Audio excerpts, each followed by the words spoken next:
and Development Authority, NYSERDA. Thanks for joining the call today. Briefly, it's NYSERDA's intent that local elected officials and staff have the information, tools, and resources that you need to make LED streetlight projects as turnkey and beneficial to communities as possible. And today's call features an amazing group. I mean, it really can't be overstated. They're the state's, even the world's top experts on LED streetlights, and really a whole range of clean energy projects and policies that you might consider. And they can help you make these projects a reality. Because when you switch out your streetlights, you're not only helping to address our most serious energy challenges by saving a tremendous amount of energy, you're also saving taxpayer dollars and keeping your infrastructure in a state of good repair. But it can also help you win grant funding and recognition through NYSERDA's Clean Energy Communities Initiative. So real quickly, NYSERDA has identified 10 high-impact actions that local governments can take to save energy, create jobs, and improve the environment. If you complete 4 of the 10 high-impact actions, you'll be named a clean energy community by the state of New York. And if you act quickly, you'll be eligible for grants of between $50,000 and $250,000. A total of 163 communities, 18 communities in each region of the state will receive grants through this program. And LED streetlights is one of the 10 high-impact actions. And to earn credit for the LED streetlight action, you'll need to convert at least half of your Cobra Head-style streetlights to LEDs. And the documentation you need to prepare and submit, it might take you 5 minutes to go onto our website and submit that documentation. But to help you implement these LED streetlight projects and other high-impact actions, we have dedicated and knowledgeable clean energy communities coordinators. Maybe we can flip the slide forward. Who are positioned in every region of the state, available to work with you free of charge. And some of these coordinators are presenters on today's call. And to learn more about the program and to connect with the coordinator for your region, please visit nyserda.ny.gov/CEC. So again, that's NYSERDA, nyserda.ny.gov/CEC, like Clean Energy Communities. And without further ado, I'm going to kick it back to Pat. Thank you very much. Thank you, Brad. All right. Well, I think if you're here today, you already are thinking about LED streetlight conversion for your community. But sometimes we get so caught up in talking about the strictly energy savings that we gloss over some of the other really significant benefits. So just to recap. The research is in. There are energy savings to be expected of up to 65%, and in some parts of the state, even more deeper savings. Not more deeper, even deeper savings. Greenhouse gas reductions, of course, are a goal of NYSERDA and those of us who are working with them to reduce greenhouse gas in New York State. So in the Hudson Valley alone, where our project, the Mid-Hudson Streetlight Consortium, is operating, we calculated that it would account for 16,500 metric tons a year when a majority of the communities convert. Improved lighting uniformity is a very big benefit over the standard technology that's available today. It's just safer and better lighting. That leads to enhanced pedestrian and vehicle safety, reduced light pollution as well. And of course, as many of you listening to the call have already demonstrated, you are interested and you care about being an environmental leader. So this, with the deep savings that are possible, is a very important way to demonstrate that leadership. And finally, we won't have time today to delve into it entirely, but LED street lighting also offers a chance to capitalize on smart cities, technologies, or as it's commonly known now, the Internet of Things. There's so many other technologies that can go on that light pole. So that's just some of the other benefits that we want you to know about. Our first group up is the consortium that's operating in the Hudson Valley, and we're calling it Pathways to LED Conversion. We're going to take a deep dive into the Central Hudson, Orange and Rockland, and NYSEG territory conversion opportunities. So what is the Mid-Hudson Streetlight Consortium? were funded by NYSERDA through Cleaner, Greener Communities through mid-2018. It was a competitive opportunity that we took back in 2015 to apply. We just got started in 2016, and we're happy to be well underway now. Some of our first steps were to survey Mid-Hudson communities about where they're at with the conversion possibilities in their area, and to form a consortium of communities that are interested in conversion. And I'll show you those in a moment. One of our very large deliverables was to produce an assessment, which has been completed now and is in final review. It's called LED Streetlight Conversion in New York, a common sense guide for local governments in the Mid-Hudson region. So you'll be hearing from the authors momentarily. We did put together a steering committee of community leaders, mayors and supervisors who are advising us on how to proceed. And finally, something we'll be talking about a bit later that's a key deliverable for us is that we are advocating for and assisting with procurement aggregation through 2 different RFPs that are in final stages of development now. One is for turnkey services for LED streetlight conversion, and the other is for community managed conversion, which is probably appropriate for smaller communities. What we do is we provide decision support. There's so many decisions that have to be made for a jurisdiction leader, by a jurisdiction leader. Will you rent or own the streetlights? How are you going to finance this project? What are your technology options while you're investing in the conversion itself? What else can you do? How to design a lighting scheme for your community that will avoid community concerns and complaints. That is a very real issue if you've been watching the press on this. And finally, can you save your community money by jumping into an aggregated purchase with some of your neighboring communities? So we help with all of those decisions, and we've gathered a lot of our documentation at a website called nystreetlights.org. And we hope you'll check that out. This is by no means an exhaustive list of every community that we've worked with, but it gives a good approximation of the fact that we are in 7 counties, and we are open for business also, to a limited extent statewide. We have worked it out with NYSERDA so that we can provide assistance and advice to communities outside the Hudson Valley as well. I'm going to turn it over to Jen Metzger at this point. Thanks, Pat. So I'm going to talk about the 2 main pathways to LED conversion for most municipalities in New York. In the state, most streetlights are owned by the utility. Local governments pay a rental charge for each fixture, plus electricity supply and other volumetric charges. So for these municipalities, there are 2 possible pathways. You can upgrade to the utilities LED options where they're available, or you can purchase your streetlight system from the utility and convert to LEDs of your choosing. And there was state legislation in 2015 that was aimed at making that second option a bit easier for municipalities. So we undertook a very detailed analysis of the cost and energy savings of these 2 alternative pathways in the Central Hudson, NYSEG, and ONR territories. It's part of that assessment that Pat mentioned, and I'm going to just share with you some of those findings. Although National Grid service territory was not part of the scope of our project, the general conclusions are likely to be similar. And later in this webinar, Amanda will look more specifically at the National Grid options. Next slide. So before sharing the findings about the cost and savings, I just want to review some of the basics of what's involved in converting to the utilities LED options. So right now, virtually all utilities offer LED streetlights as an option. The one exception is NYSEG, but they will have options available or are expected to have LED options available in September. we have reviewed their proposal, and I'll cover that a bit later in this presentation.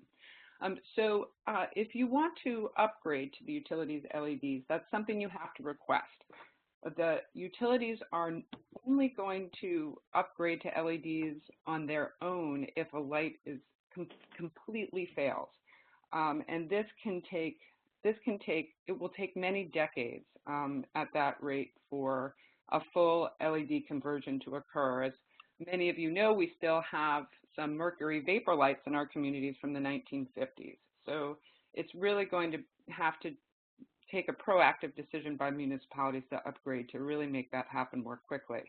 Now, if you do choose to upgrade to the utilities LED options, the Public Service Commission has ruled that the town has to pay a one-time upfront cost for the payment for the stranded costs of the lights being replaced. Those stranded costs, that represents the remaining undepreciated value of the lights that you currently have. I know it's hard to believe that those lights, some of those lights have any value left, but they do on the utilities books. And I'll give you an idea of what those costs are in the different utility service territories shortly. You should also know that if you decide to upgrade to utility options, the utility really gets to set the pace of the conversion to LEDs. They're only generally obligated to upgrade 15 to 20% of your lights per year, though they have the discretion to do it more quickly. By contrast, if you own the lights, your contractor could upgrade in a matter of weeks or months, depending on how many lights you have. Next slide.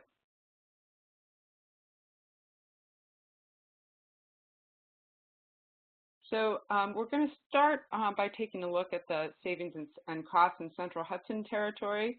So if your town wanted to upgrade to Central Hudson's LEDs, what will it have to spend to convert? What kinds of costs and energy savings would the town realize from this upgrade?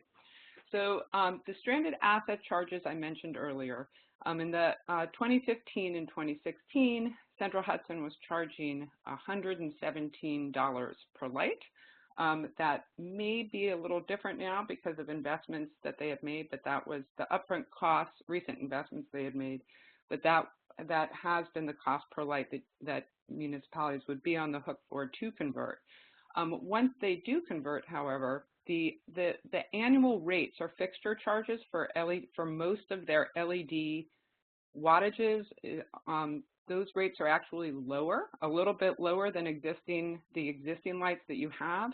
So once the stranded asset costs are paid, you could see on average a bill savings of 30% annually, and that's results from a combination of slightly lower rates plus the energy savings. The overall energy savings ranges from 60 to 73% when you convert to the LEDs. That wide range depends upon whether you proactively choose the most efficient LED wattages or if you leave that to the utility to decide.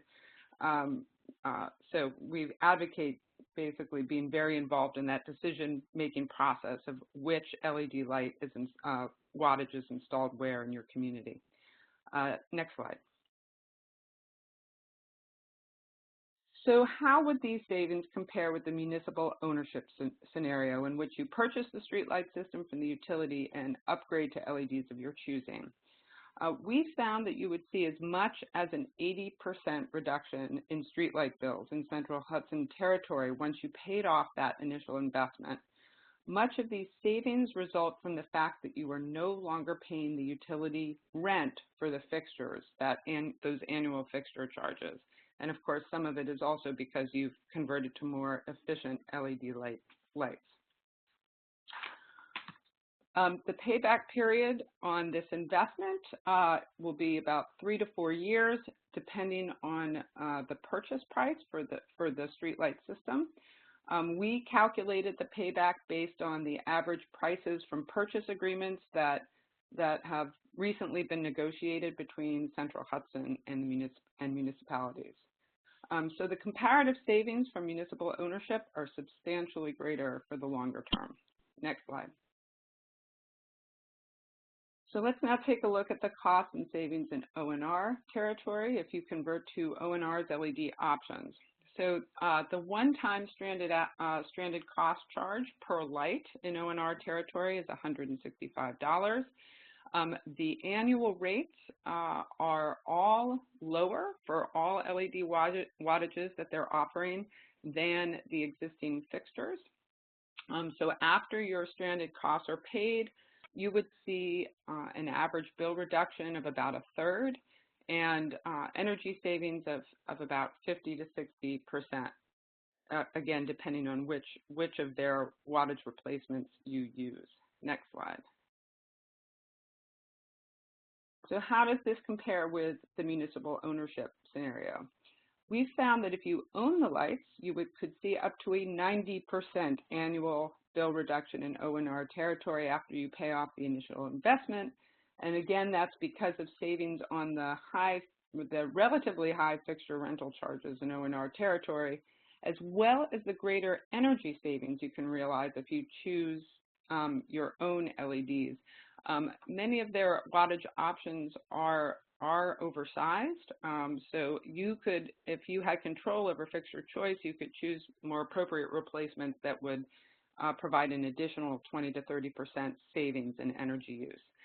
The payback period on this investment would be 3 to 4 years, depending, again, on the utility streetlight purchase price.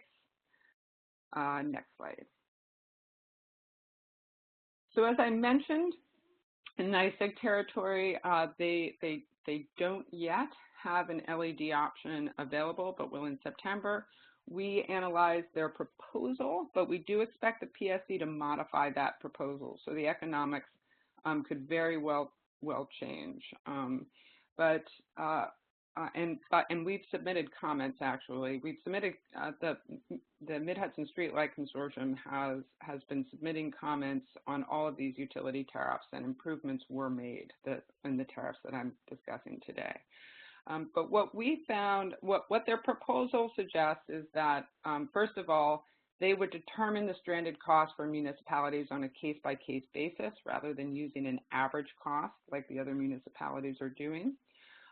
Some of their proposed rates are higher than the existing lights, and some of the rates are lower. But overall, under their proposal, a municipality would see an average bill reduction of 10 to 15% once the stranded costs have been paid off, and an average annual energy savings of 66%. Next slide. So under a municipal ownership scenario, a town could realize a 70 to 75% annual bill reduction after the initial investment in the conversion is paid off. Again, a lot of the savings is the result of no longer paying the fixture rentals. The payback period is longer than in other service territories. It's 5 to 7 years because NYSEG structures its street light rates differently than the other utilities. Next slide. So which LED conversion pathway is best for you? Here are some of the main factors that you want to consider.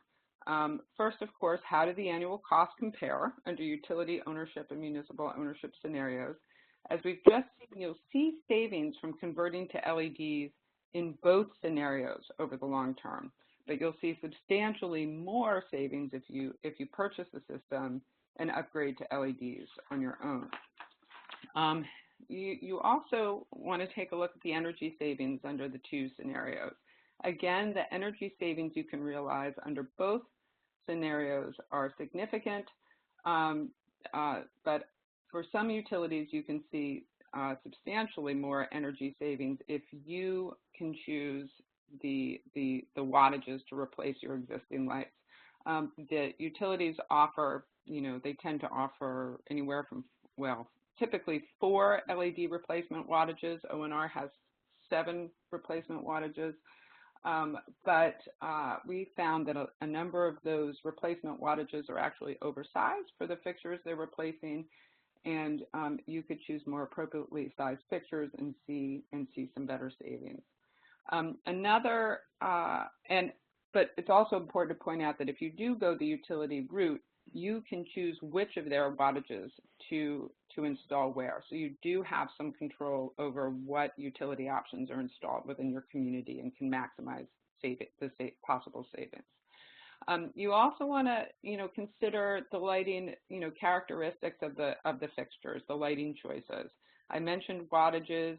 There are other non-economic considerations you might want to consider. For example, do you want advanced controls like dimming? Do you want the capacity to dim your lights and take advantage of other control functionality? The utility options do not have these controls, so if you are interested in that, you really have to go the municipal ownership route. You also might want to consider, like, do you want a warmer light color? Do you want a more neutral light color in your community? And does the utility's choice of fixtures conform to your needs? The speed of conversion I mentioned, you also want to you definitely want to consider. If it takes a long time to convert under the utility scenario, that's you're foregoing potential energy savings, so you want to talk with your utility about that. And finally, there's the convenience factor. Under the utility ownership pathway, there is some initial decision-making on your part in working with the utility to convert your lights to their LEDs, but after that conversion is done, all you do is pay the bills, as you do now. Under an ownership scenario, responsibility comes with ownership, responsibility for maintaining the lights. But it's really important to realize that with the advent of LED technology, that the work that's involved, the cost that's involved in ongoing O&M is much lower. These fixtures have a much longer lifespan, 20 to 25 years. They have very low initial failure rates. If there are failures, they tend to happen in the first year, which is covered by warranty anyway. So the O&M costs for street lighting has dropped really dramatically. I mean, so much so that Central Hudson didn't even factor in O&M costs into their rates for their LEDs. Next slide.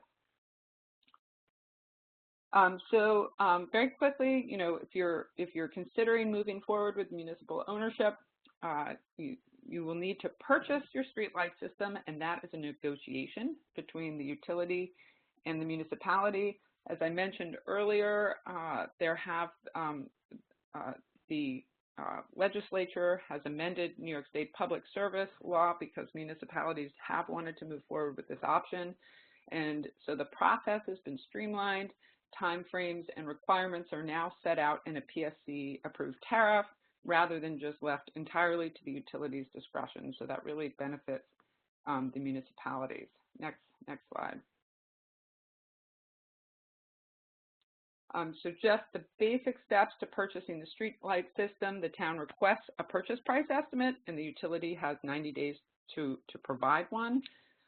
That after considering that estimate, the town then has to notify the utility within 180 days if it wants to proceed with the process and of negotiation.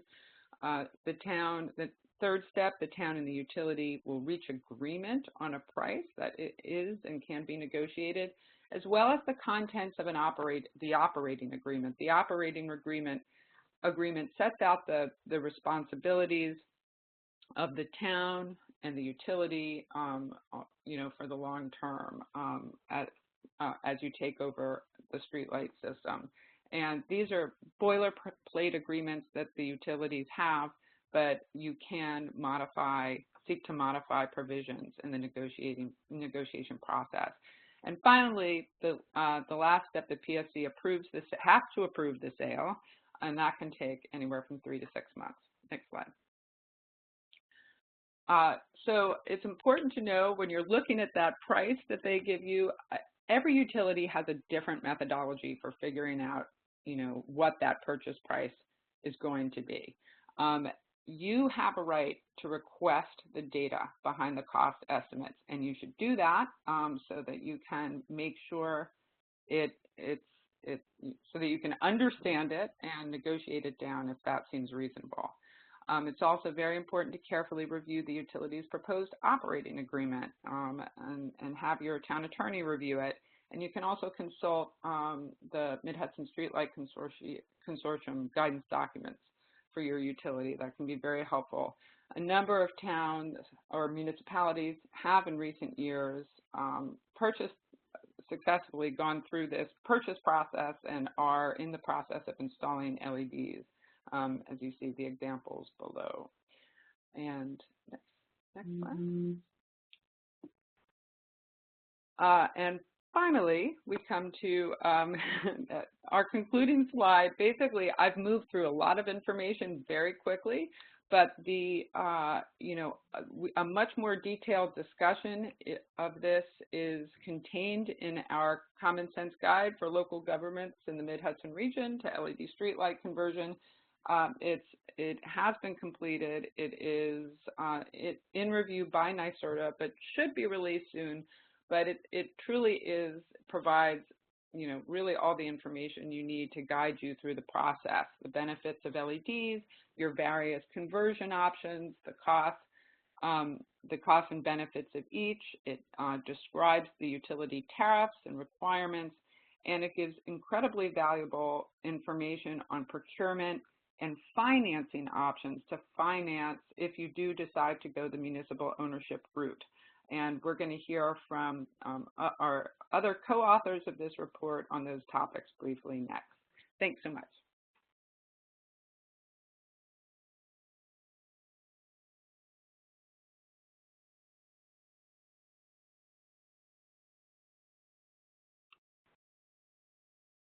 George, you are unmuted from my end. I think you have to unmute yourself. So this is George Woodbury, and what I want to do in the next few minutes is just kind of cover the sort of support that the Mid-Hudson Streetlight Consortium is providing. I'm sure you can gather that Jen is an enormous source of information about all of the tariffs and that sort of thing.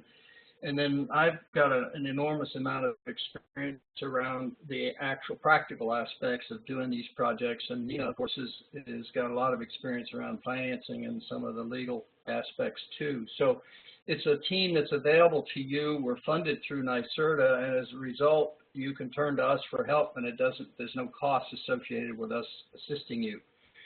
One of the first things we did was to put together that 100-page document that Jen just talked about, which has an enormous amount of good information in it, and all aspects of the conversion.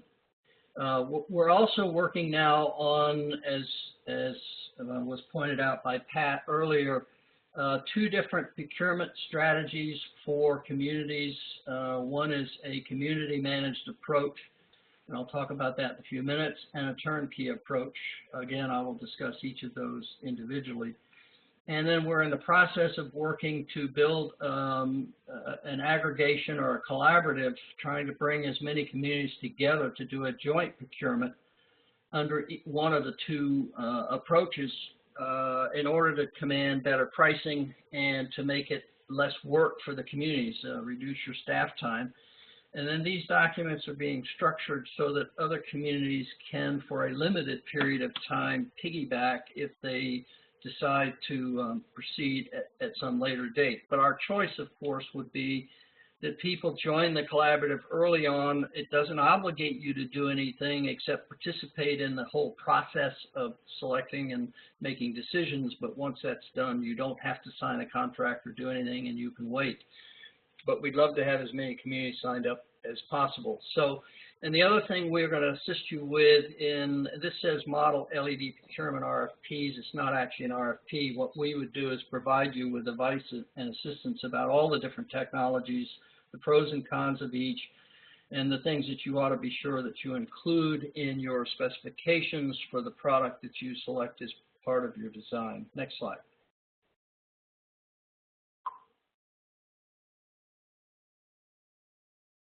Thank you. So the 2 approaches that we're looking at is the community managed approach. Now this really has application for communities with very small number of lights.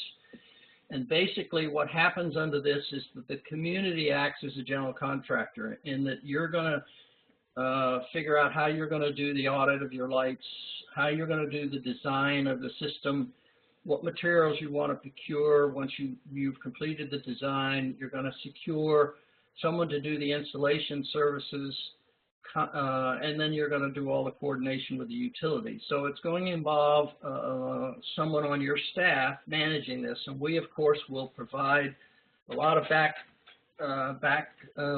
expertise to assist you through the process, and are going to be there for the collaborative members to kind of handhold you through the whole thing to make it as easy as possible. The advantage of this approach is it results in the lowest cost. And if you have a community with only a few hundred lights, this is not a big challenge to you. And I think with the guidance that we can provide, you'll find it's not that difficult. In addition to that report that Jen and everybody put together, we also put together a PowerPoint presentation on how to conduct the audit. So we also have guidance for communities on how that should be done and the information you ought to collect.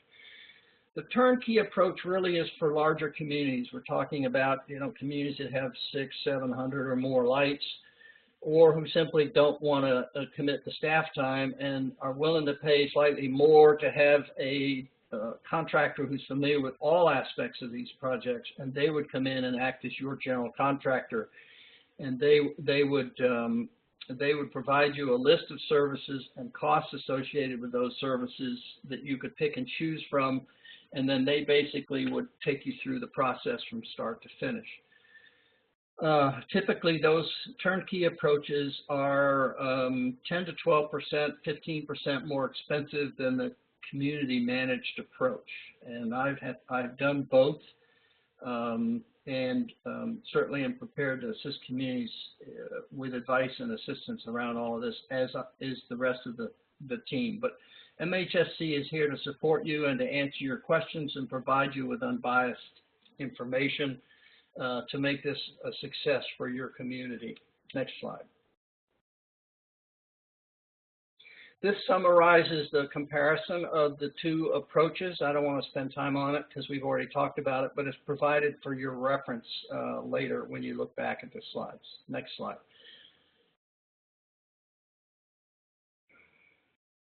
So we can assist you with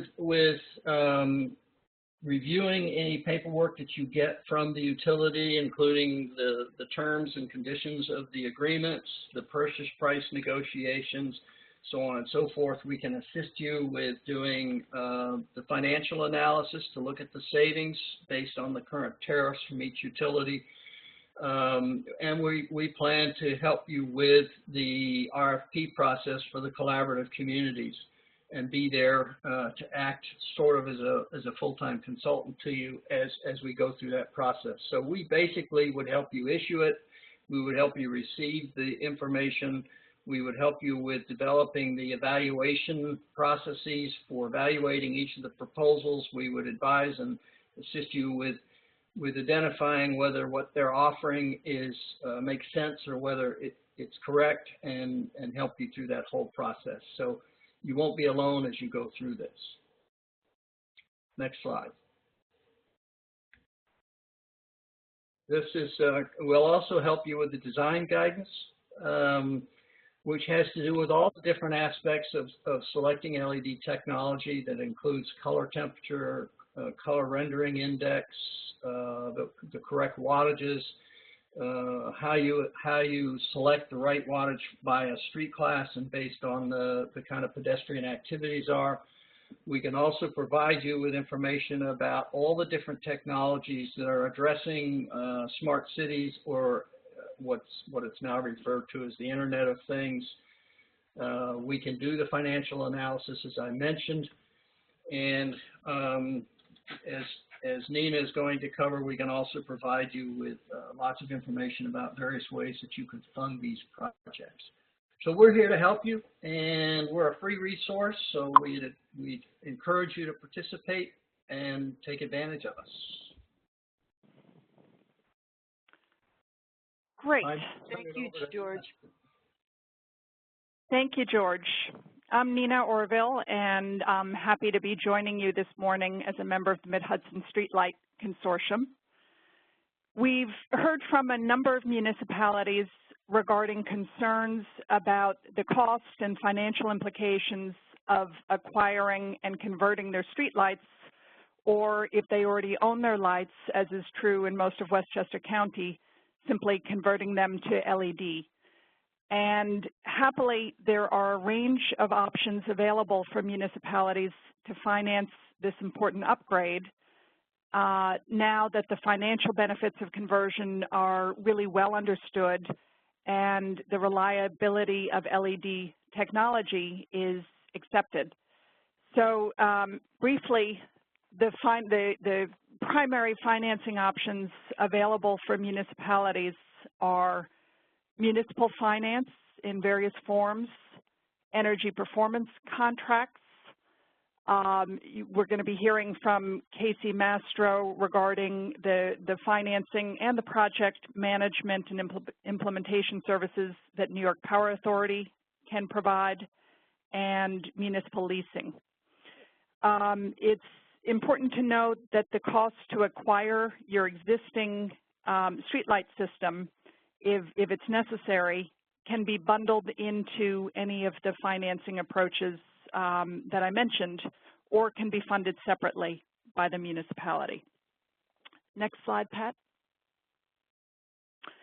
So municipal finance, streetlight acquisition and or conversion can be funded by a municipality through issuance of municipal debt, either bonds or bond anticipation notes. Some of the key characteristics of those approaches include, for bond anticipation notes, they're low cost, short term. Bonds have low interest rate but high transaction costs. One study indicated that the median issuance cost was close to 2%. And they both impact borrowing capacity and debt rating. Municipalities can also choose self-funding methods if they have the capacity to do that, including use of capital funds and or operational funds. Considerations for municipalities thinking about this strategy include that they're likely to result in incremental conversion if a municipality is allocating smaller amounts of funding that are available over time, and therefore a municipality may lose the opportunity for economies of scale of a larger sized conversion project.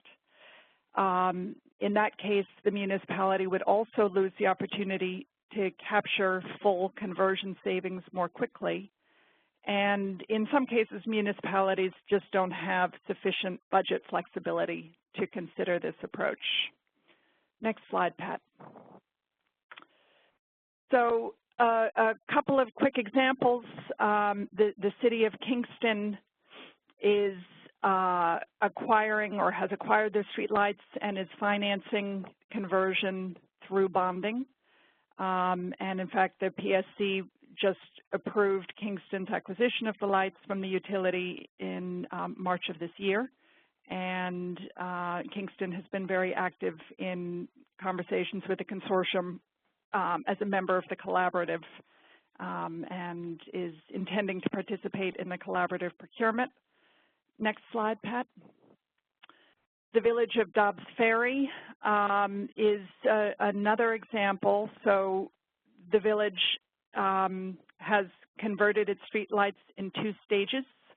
The first stage was done with the use of bands, and since the payback period of 3 years was shorter than the planned 5-year use of the bond anticipation notes, the village administrator at the time felt like that was a very good choice of financing instrument given the short-term payback period for that project. The village recently completed the conversion using a balance of or a mix of capital funds and additional bond anticipation notes. Next slide, Pat.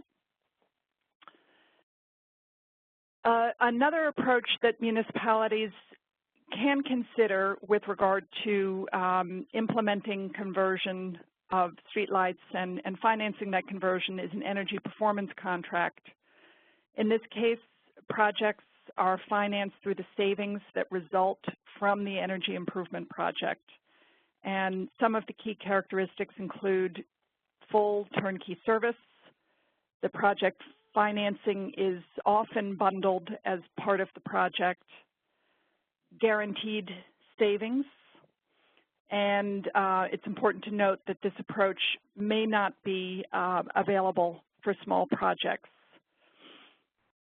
An example is the city of Yonkers, the first municipality, I think, in New York State to convert all of its streetlights, and this is a project that was managed from Brad Tito of NYSERDA when he was the Director of Sustainability in the city of Yonkers.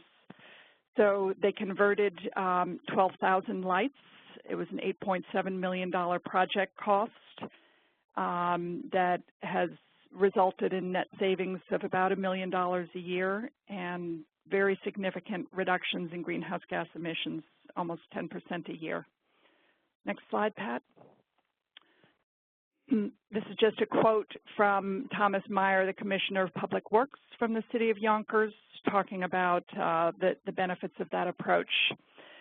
The final strategy that we're going to talk about in terms of financing the LED streetlight conversion is standalone use of tax-exempt municipal leases.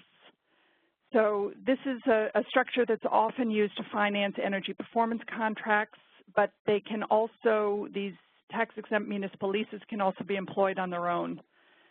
Key characteristics include that the lessor provides the lessee with funds to purchase equipment and pay contractors, and the lessor takes a security interest in the equipment.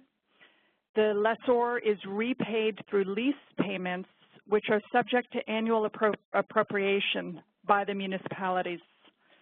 Structured correctly, a municipal lease does not impact borrowing capacity or credit rating or need voter or controller approval because it's an annual expenditure rather than debt. Next slide. Other characteristics include very low interest costs and transaction fees. This structure is available for a wide range of transaction sizes. I spoke to somebody in one of the companies that provides a lot of municipal leases for energy-related projects. She talked about providing financing ranging from $25,000 up to $50 million in terms of 2 to 20 years. This is a structure that we recommend municipalities take a look at because it's got a lot of benefits. Next slide, Pat. So just summing up, there are a range of options available for municipalities to finance streetlight conversion. It's important to, of course, match the characteristics of these financing options with the needs of each municipality, and to look at factors including the cost of the financing, the municipal borrowing capacity, the optimal term of the financing, and then looking also at benefits versus costs of performance guarantees. And I think the consensus from the Mid-Hudson Streetlight Consortium is that because the reliability of LED streetlights is so good, the cost of a performance guarantee is likely to be higher and potentially significantly higher than the value of that guarantee. The final note is that the collaborative procurement efforts, such as the one that the Mid-Hudson Streetlight Consortium is putting together, is designed to reduce project costs and therefore to reduce the amount of the amount that has to be financed to complete a conversion, and may expand the range of financing options available to municipalities as well. And that wraps up the conversation regarding financing. Thank you so much, Nina. Sure. Let's go to Central New York now. Amanda, I think you're up. All right, thanks, Pat. So, like Pat mentioned, I'm Amanda Mazzoni from the Central New York Regional Planning and Development Board. also Clean Energy Communities Coordinator in Central New York. So it is through that program that we are able to provide assistance to municipalities in the Central New York region related to LED streetlights. So we've heard a lot from the Mid-Hudson region related to processes with utilities in their region, and there's a lot of overlap in Central New York, but there's also a lot of variations because we also, in addition to NYSEG and RG&E utilities, we have National Grid. So I'd just like to start by touching on some of those differences and then provide some information about the assistance that we can and have provided to communities in Central New York so far. So this table that you see has some repeat information about what the two options are, the municipal purchase option as well as the utility ownership option and what's required for each. I'm not going to talk about the municipal purchase option too much again, since you've heard a lot about that from the three previous speakers, and the process is the same in Central New York. So I just wanted to highlight some differences related to the utility ownership option, some specifics related to National Grid territory. So the first thing to note is that they do still require, like the other utilities, that the municipality pay the stranded costs, or what they call the average net book value of the lights being replaced. That's, again, the one-time fee that the utility requires before they will convert to LED streetlights for the municipality. One of the differences in National Grid territory compared to what Jen was mentioning earlier is that they actually require municipalities to convert at least 100 lights or 15% of their lights, whichever is greater, whereas in some of the Mid-Hudson territory, utility territories, they will only convert a maximum of 15% of their lights. So it is one of the differences, and this also applies, as Jennifer earlier mentioned, to the upcoming NYSEG offering of this utility-owned option. Although they will require, as is currently written, at least 100 lights or 20% of the lights, whichever is greater. So it seems like in Central New York, the utilities, if they're going to be converting streetlights to LEDs, they'd prefer more than less of your lights to be converted, which is a little bit of a difference compared to some of the Mid-Hudson utilities. I also wanted to mention that the utilities, there are some costs, some benefits, some pros and cons to both of these options. Some of them were mentioned earlier. With the municipal purchase options, communities have the option for what color temperature they like, as well as the LED wattages that they like, whereas the utility ownership option, the wattages are set by the utility. And also that's one of the differences between the National Grid territory utility option and NYSEG options is the wattages that are offered. So there is even variation between the utilities as far as what wattages are offered. Again, the NYSEG and RG&E option is still under review by the Public Service Commission, so this could change and it could become similar to the National Grid offerings, but that is still up in the air. We'll see. And then one of the main benefits that was mentioned with the municipal purchase option is the greater opportunity for savings in the long run because of the decrease in maintenance fees. So the municipality would no longer have to pay that monthly facility fee every month on their utility bill, which could save them a lot in the long run. Whereas the utility ownership option, you would still have to pay for that, but you'd be paying a lot less for your energy with the utility-owned option. Next slide, please. So related to assistance that we can provide in Central New York, we provide this assistance through what we call our Central New York Bright Lights program. We've been able to assist municipalities in our region by providing cost-benefit analysis reports for the utility-owned LED option so far just in the National Grid territory, since it's not yet available in NYSEG or RG&E territories, but we will be providing that assistance once it does become available, expected September 1st. We also do help municipalities weigh both options, so we will be providing cost-benefit analysis reports for the municipal purchase option as well, and have just begun starting to do that with some municipalities.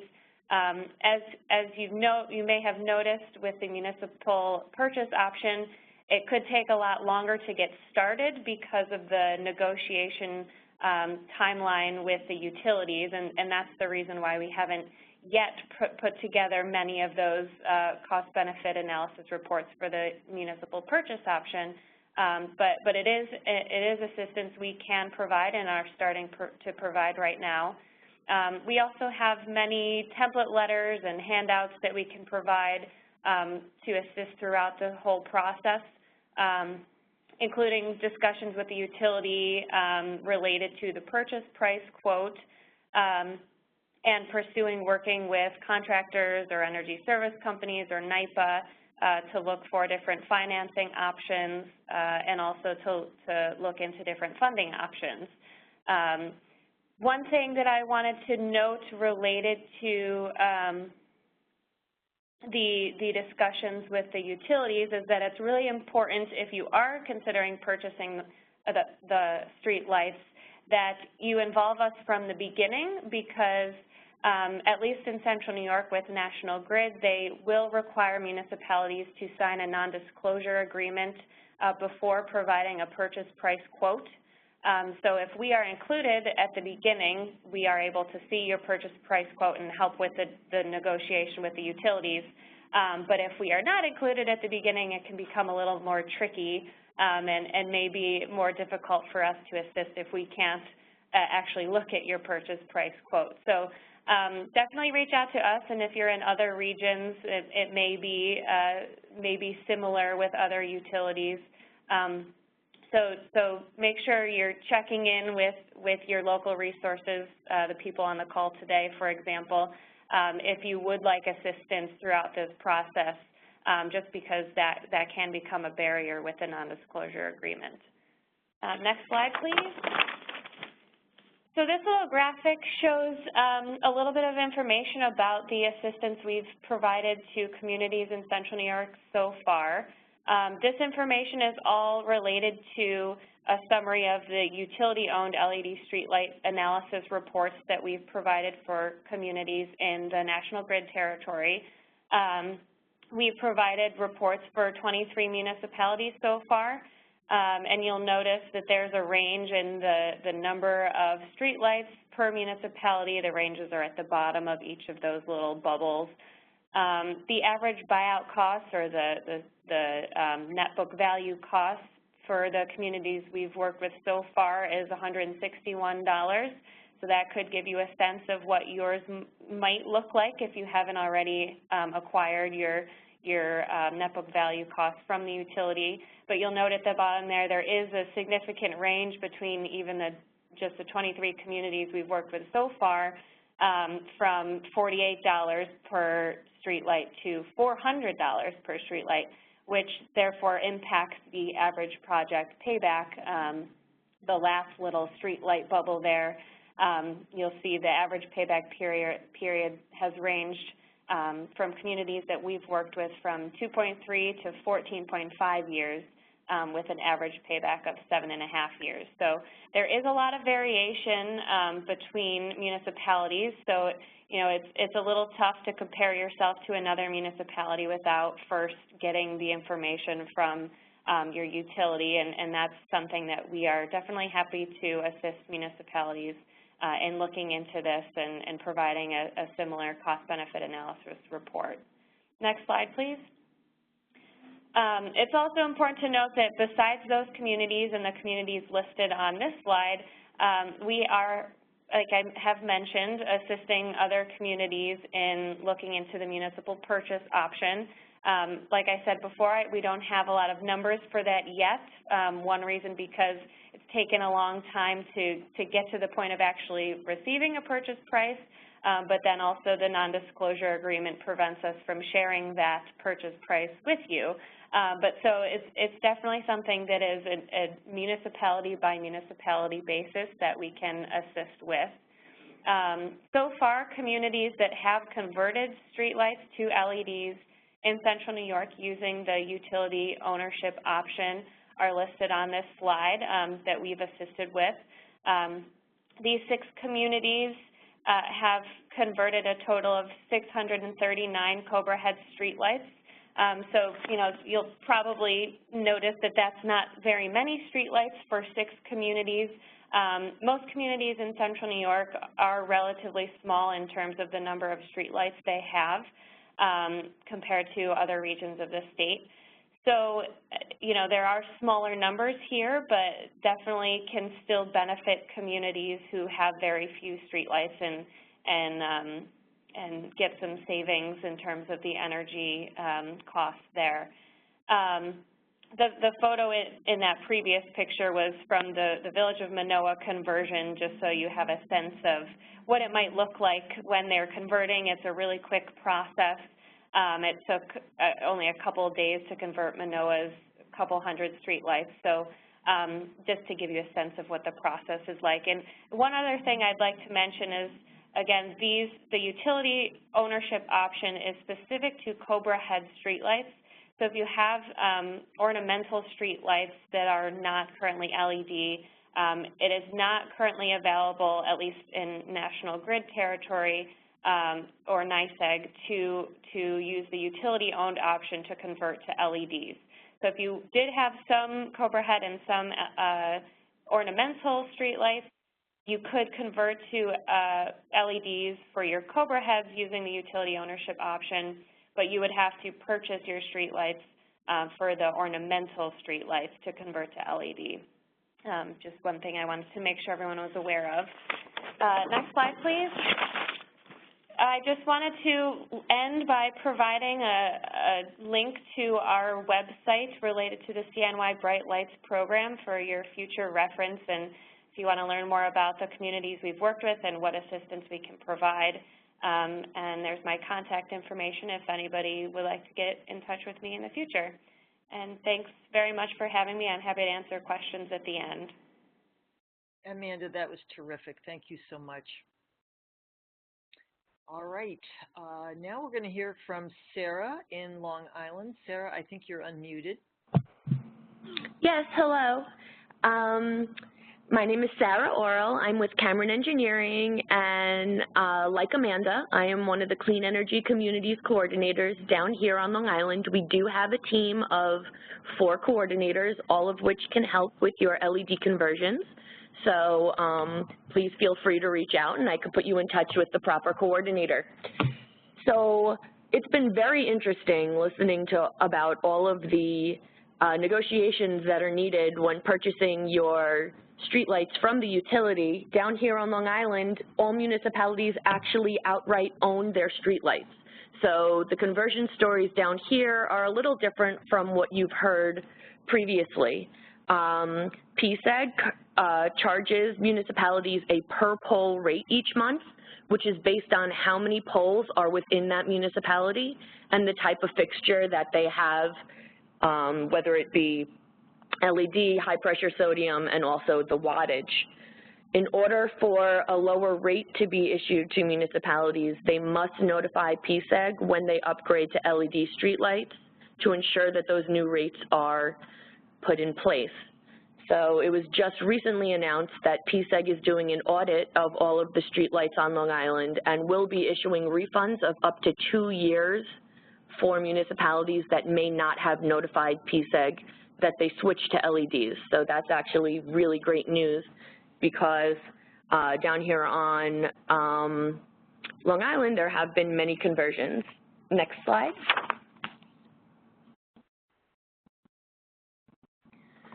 So there are 3 methods that municipalities down here on Long Island tend to follow, either replace as you go, bulk replacement, or multi-jurisdictional RFP.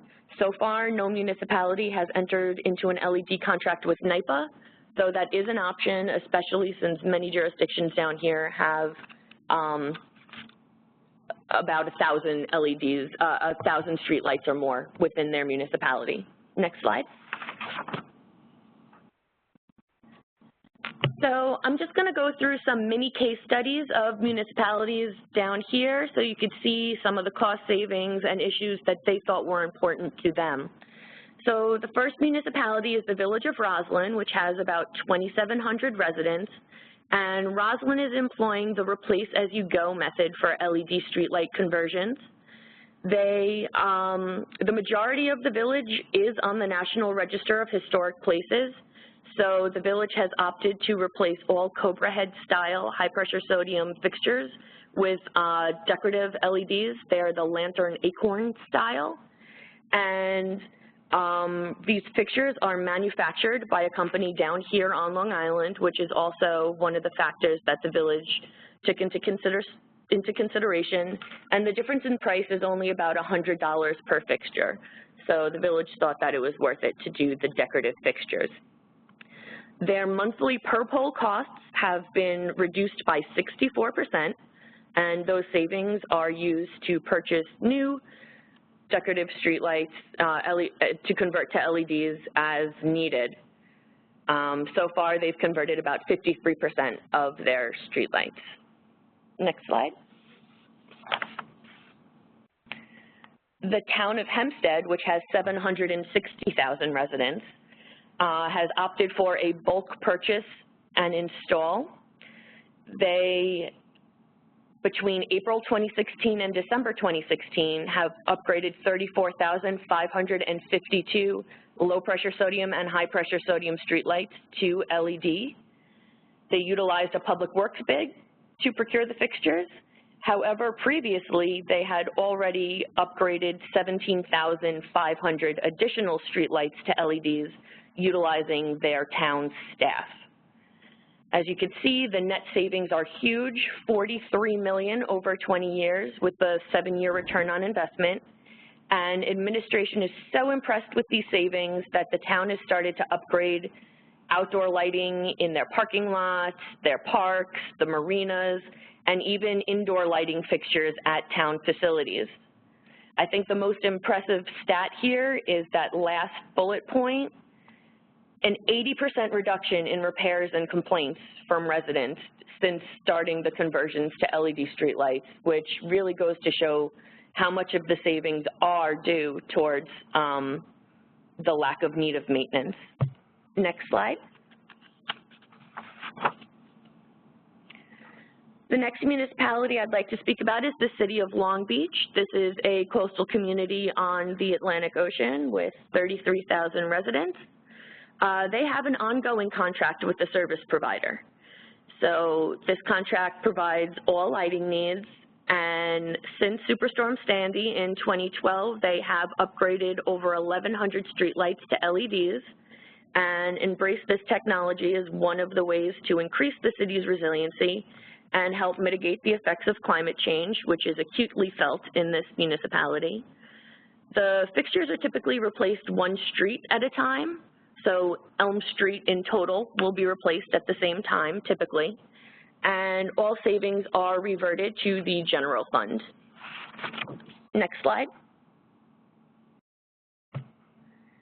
The town of Babylon, with 215,000 residents, recently issued an RFP issued to upgrade all 13,250 low-pressure sodium and high-pressure sodium streetlights located within the town, all work to be completed by December of 2017. The intent is that the villages located within the town's borders will be able to piggyback on the final contract. Upgrades are estimated at close to $3.6 million and annual savings of about $900,000. The town currently spends approximately $1.2 million annually to power their existing fixtures and $200,000 to maintain them. In fact, they have 4 DPW staff members who are dedicated to replacing their current light bulbs when they go out, which are about 30 to 40 a day, and this staff is expected to be reassigned, and their positions will be eventually eliminated through attrition as they retire.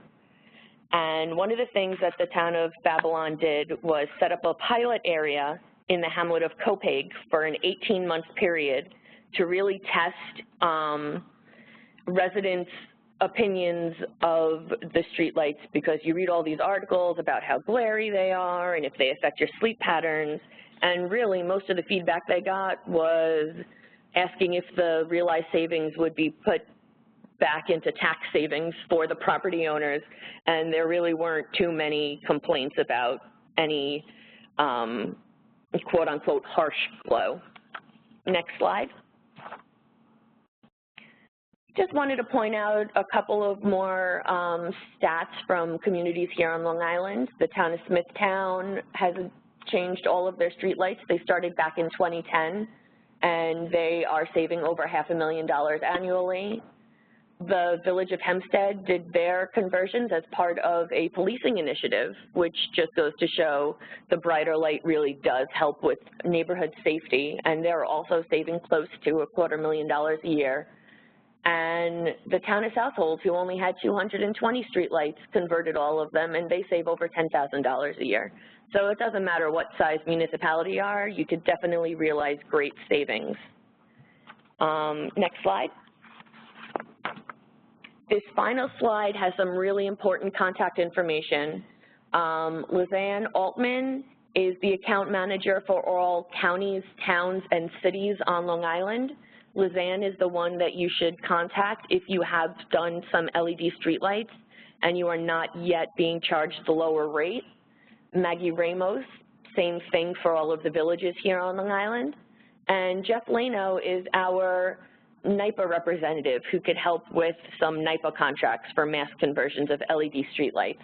I did not put my contact information on this slide. I do not know why I did that, but my email address is soral@cameronengineering.com, and my phone number is 516-224-5237. Please call me with any questions you may have regarding LED conversions down on Long Island. Thank you. Sarah, thank you so much. That was a great report. And we'll definitely get your contact info into the document that goes out. In fact, it's already in it on another page. All right, Casey Mastro of the New York Power Authority coming to us from an undisclosed location at a conference. Are you there? Yes, I'm here. Can you hear me? Yeah, thank you for going the extra mile to duck out of your conference to do this. We really appreciate it. Oh, it's not a big deal. I appreciate being asked to be here. So my name is Casey Mastro. As was stated, I'm the Central New York Energy Manager for the New York Power Authority. And I wanted to thank the panelists, not only for mentioning the turnkey solution that I'm going to be offering, but for utilizing a similar message across the state, that it really is inconsequential, the size of the municipality, that savings really can be realized from these projects. Specific savings, allocated to each project is different depending on municipality size and other factors, but I think you're going to hear from all of us a very similar story, that this is an absolute way to increase your operating budgets, increase savings, and in some cases take ownership of a vital asset in your community. So next slide, please.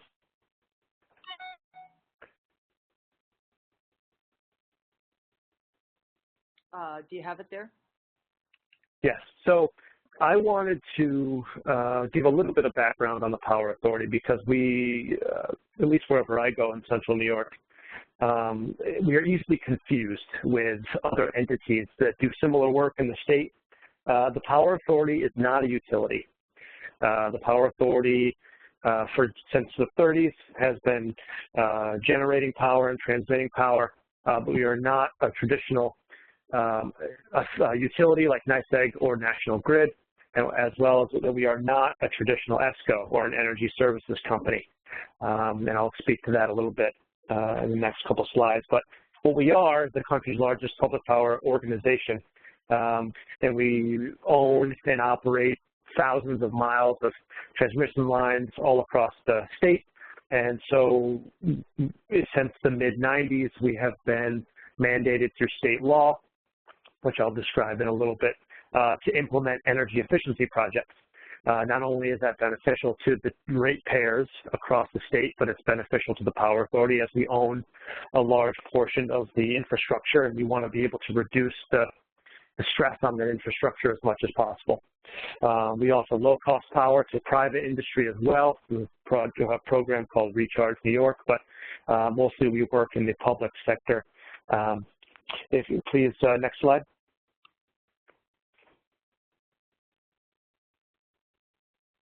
So this is the public authority law that NYPA is under. Again, we are a public entity, much like was described before, as the Power Authority essentially is a third-party independent not-for-profit that is working to help municipalities and other demographics across the state realize energy savings.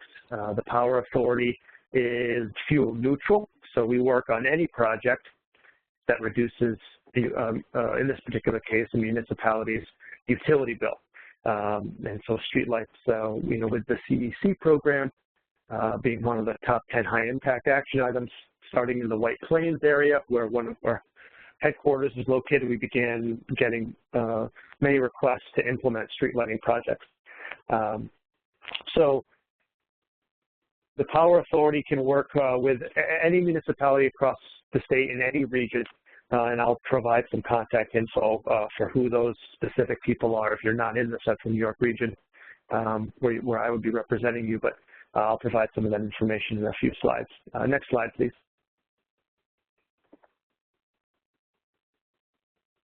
Our energy services profile for street lighting is very similar to the profile for almost any energy efficiency project.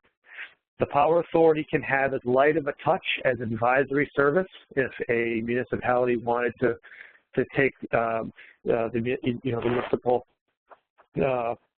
ownership model. If you wanted to provide general contracting for your own project, which you can do, the Power Authority can have as light of a touch as advisory services through that, and we can have as heavy of a hand as full project site identification and assessment, level 1 auditing, and full project turnkey implementation. So in a turnkey model, as was stated before. So we do, in many cases, these types of projects are one-for-one change-outs. There's not a whole lot of design that goes on, but there are options to do design and to put some engineering behind some of these types of projects. The fundamentally LED technology does not operate in a similar fashion. There's a lot of metal halides. There's a lot of other engineering opportunities to consider, as was stated earlier by my fellow panelists. And so NYPA has a full suite of engineering services out of both our Buffalo and our Albany offices to help our municipalities decide what is the best course of action to take. And I'll speak a little bit to our full suite of financing options, which we provide for our customers as well, low-cost municipal lease financing options. And again, I just touched on some of our advisory services as well. So that suite of services is, specific to this webinar for street lighting, but you would find a similar service profile for any energy efficiency project. Next slide, please. Street lighting. Okay, so specific to street lighting, again, we would help a customer guide through the entire process, as was mentioned by the Mid-Hudson Consortium folks earlier. There are some negotiating opportunities, some purchasing opportunities, all of these things the Power Authority helps with. And again, we also finance the entirety of a project. So this is an opportunity for customers to not have to bond, as was stated earlier, although you can. Any municipality has that option to bond, depending on whether they think that that's a cost benefit to them. One of the benefits of not bonding, however, is it doesn't affect your debt rating. which could have impacts on future potential capital projects and so forth.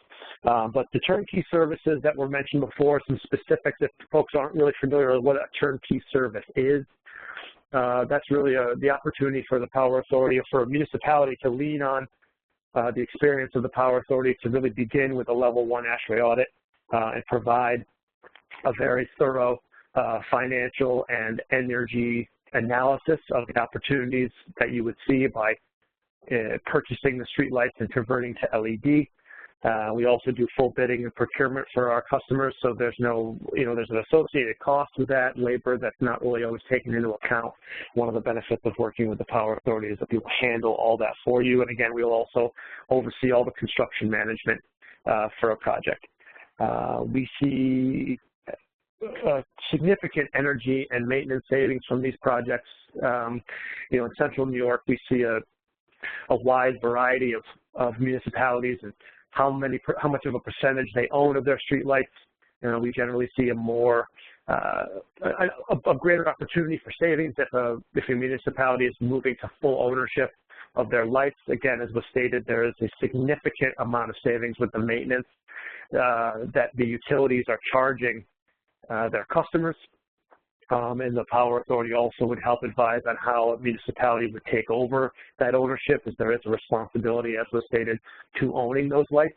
But again, the costs on an annual basis are so much lower, just simply because the drivers of LEDs last so much longer and so forth, and I don't want to be too repetitive, but we do allocate that assumption on what we think an annual contract would cost to take over maintenance. We would help you through that process of securing a third-party contractor to do that work. And again, the costs are so much less that the savings are really maximized if you do decide to take ownership of your fleet.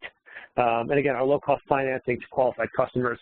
I will say that we do our homework at NYPA, and I don't actually sit down with customers for an initial conversation unless they're already pre-qualified for financing.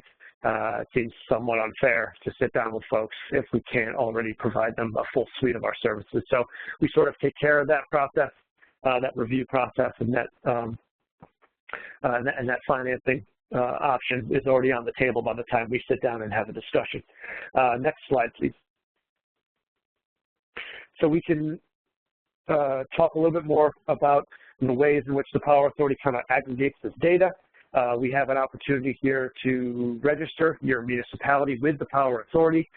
We've been doing this for about 6 months or so, and we've been working very closely with the Clean Energy Communities coordinators as well as countywide economic and development groups to really kind of take a look at Central New York in all its diversity as far as size of municipalities, and how we can best serve our customers. So if you want to sign up with the Power Authority, you can do so here, and I'd be happy to talk to folks after the webinar, obviously, about the specifics for that. Next slide, please.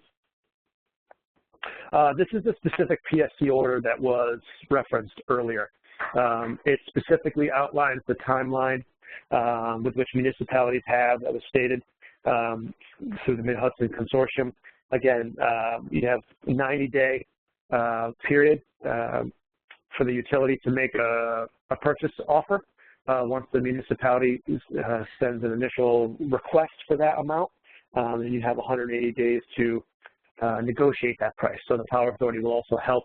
We will indirectly help municipalities through that process, and we're happy to do so. And I wanted to reference the order specifically in the webinar. So if anyone wants to take a deeper dive into the PSC order, you can do so.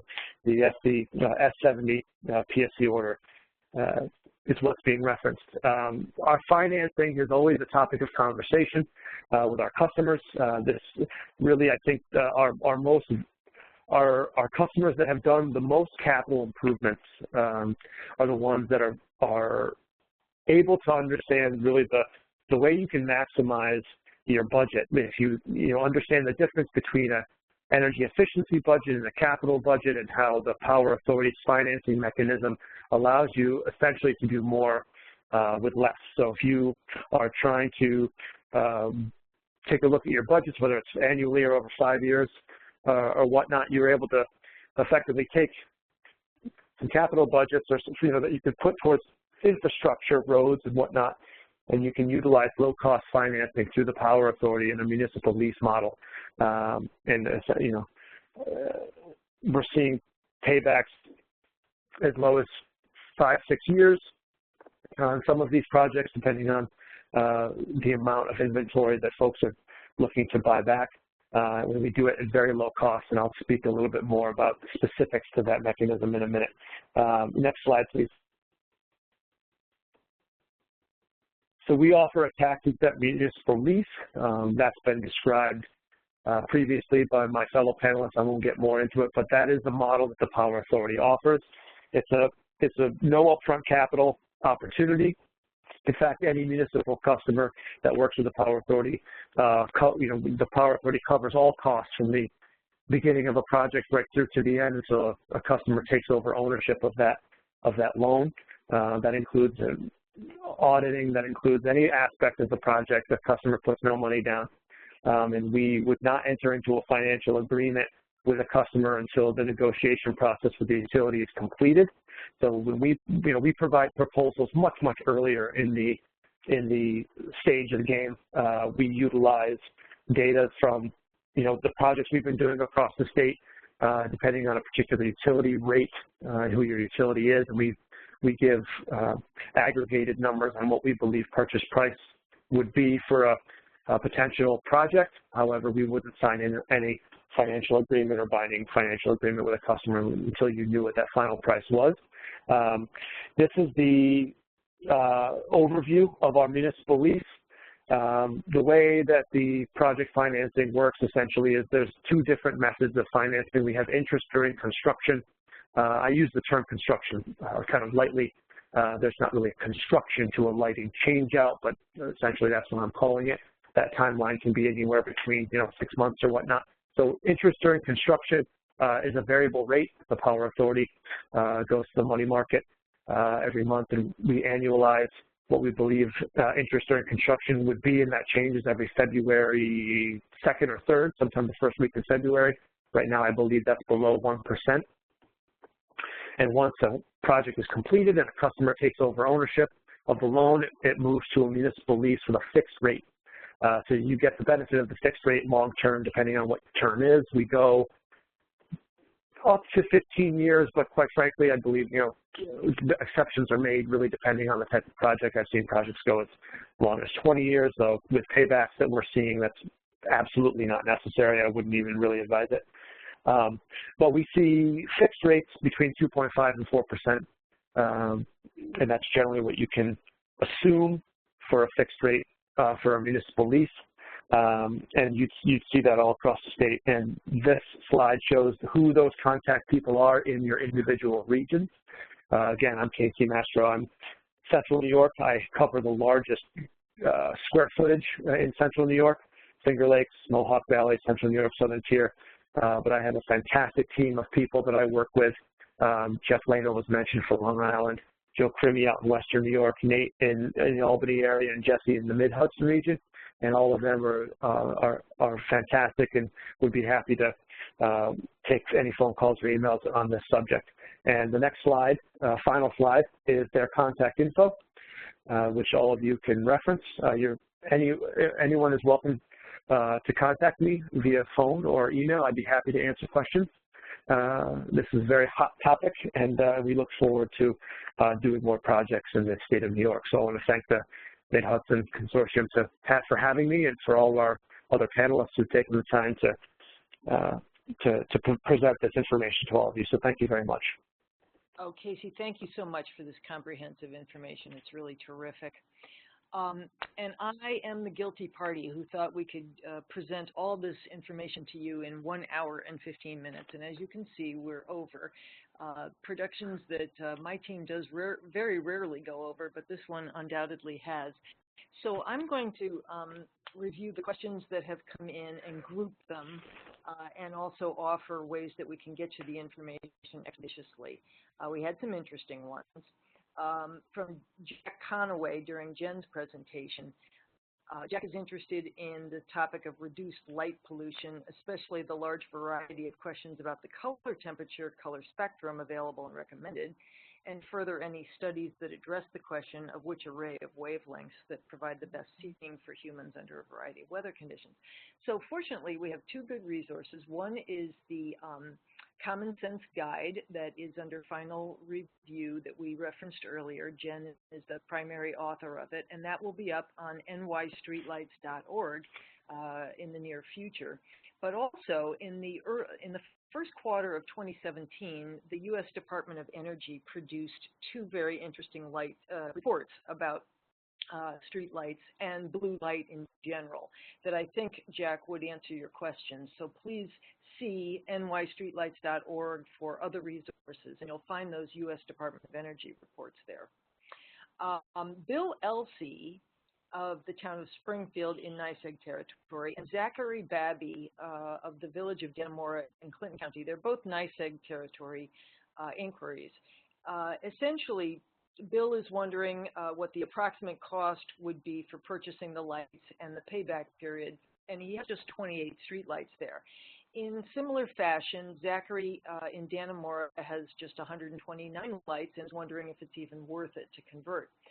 So back to resources again, Jen Metzger has put together a super guide to purchasing your streetlights in NYSEG territory. She also did one for Central Hudson and Orange and Rockland, and those are on nystreetlights.org. But the long and the short of it is, Zachary and Bill, yes, we think it is worth your while, and we spell it out in the numbers that are provided in the long report and in the short guides that we provide on the website there. Let's see. I think I touched on the 4 questions that were emailed to me, but I'm going to just see if there's anything else. Any other questions that have come in?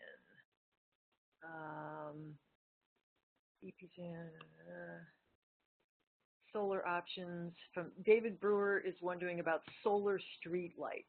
So David, I'm just going to go out on a limb here and say that, NYSERDA was one of the first organizations that I ever heard of that funded solar street lights under a special grant opportunity that went back a couple of years ago, and that they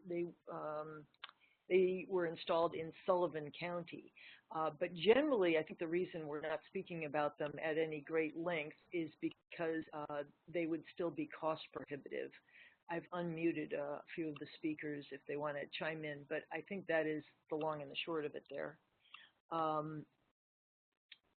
Let's see. So Angela Skellington is asking if municipalities all across the state can take advantage of this information, and yes, the Mid-Hudson Streetlight Consortium is funded for the Mid-Hudson, but under an arrangement with NYSERDA, we can do a certain amount of work outside the Mid-Hudson of a consultative nature, and so feel free to contact us. Okay, I had a new question here, but it just jumped. I have to go back and try to get it. Well, at any rate, if I see any question here, NYSEG has told us that if the lights become municipally owned, they will require a disconnect switch at each pole. Is this standard practice? Can we get around it? Over to you, Jen Metzger. Oop, Jen, you there? She just muted herself. Sorry about that. Sorry, this was the question about the fuse? Yeah. The disconnect fuse?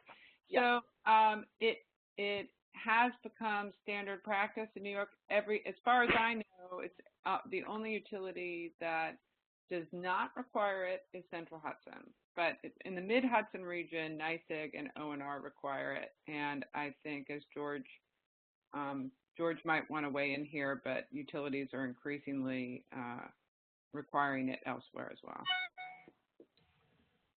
Am I unmuted now? Yes, you are good to go. Okay, real quick then. The cost of these fuses, I purchased them for around $22 a piece, and the cost to install them is about $10 added cost to the installation of an LED fixture. The justification for the fuses is a line of demarcation that exists between the utility-owned equipment and the town-owned equipment. It's not a safety consideration, but rather a demarcation issue. If it were a safety issue, the utilities would already be engaging these fuses themselves. Okay.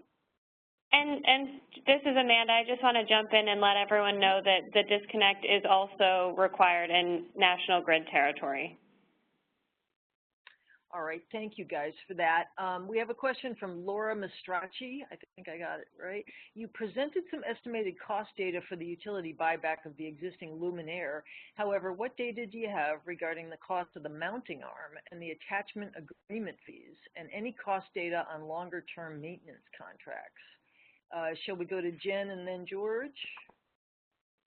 Yeah, I mean, as I mentioned, I gave basically the very sort of high-level conclusions of what was really a very comprehensive analysis of the cost considerations that considered, you know, all the full purchase price. Now, keep in mind when you're purchasing as I mentioned, to determine the purchase prices for the system itself from the utility. The information that we use is the empirical data that exists in each utility territory. And we used an average based on municipal purchase prices that have been negotiated, and they include both the fixture and the arm. You're going to continue, once you take over ownership, in some utility territories, you have to pay an attachment fee, basically a pole rental fee. That's not a very big cost at all, but it is, you know, an annual cost. But we've factored in every cost, at least for the Mid-Hudson utilities, all of the costs into the municipal purchase option, including the cost of installation, the purchase of a fuse, disconnect fuse if that's required, labels for the poles. We've also included, you know, and it's a range of, you know, the fixture costs for LEDs themselves. We included a range for that, and installation costs, you know, insurance costs, everything has been factored into our analysis, so it's pretty comprehensive. Next question for George. Debbie is wondering, is there an advantage to purchasing the light poles, especially for a small village? Well, first, you're not going to be able to purchase the light poles if they're joint use. That is, if they have utility wires on them, electric wires, communication wires, and other services. So you're not going to be able to buy those. In the case of the poles that are dedicated to street lights, the answer is it's part of the normal process to purchase the system that you would acquire any dedicated poles that only serve to provide for the lighting, the mounting of the lighting. And it is to your advantage to do that, as a significant portion of the costs of a street light are actually embedded in pole costs. Right. Because you pay the utility for dedicated poles, and that cost would disappear. Okay. Now, in terms, I do want to mention in terms of these attachment fees, this is an interesting point because, for example, down in Long Island and PSE&G service territory, and as in Philadelphia, the utilities are charging approximately a $7.50 charge per month per light to attach to their poles. And yet, if they properly design their tariffs, the cost of the pole is embedded in the electricity costs. So in what's happened in other states where there is comprehensive legislation that defines how these transfer of assets will occur, the public service commissions have denied the utilities the ability to collect an attachment fee. But yet, some utilities are still getting away with it. And of course, it would have to be challenged in order to change that, which is a difficult process at best. Thank you, George. We're just about out of time. So Dominic Insina just wants to comment that he wants us to know that by law, an EPC contractor cannot provide the financing, but can assist a municipality in working with their financial consultant and or a municipal lease option. Anyone have a comment there? That's excuse me. That's a good distinction to make. Right. Mm-hmm. Right. Thank you, Dominic. I think we actually answered the questions and comments, and so we are good to go. So thank you all so much, and for those of you who hung in with us, though it was late, we really appreciate that, and we will be following up with the slides and the other materials that we promised. So thank you all for coming to the conversation today, and feel free to reach out to us individually. Thank you so much. Pat, I assume you'll provide everybody contact information for us? Oh, absolutely. It's in the handout, which is available on the WebEx screen now, but we'll also be sending it in follow-up. Thank you all. Take care. Bye.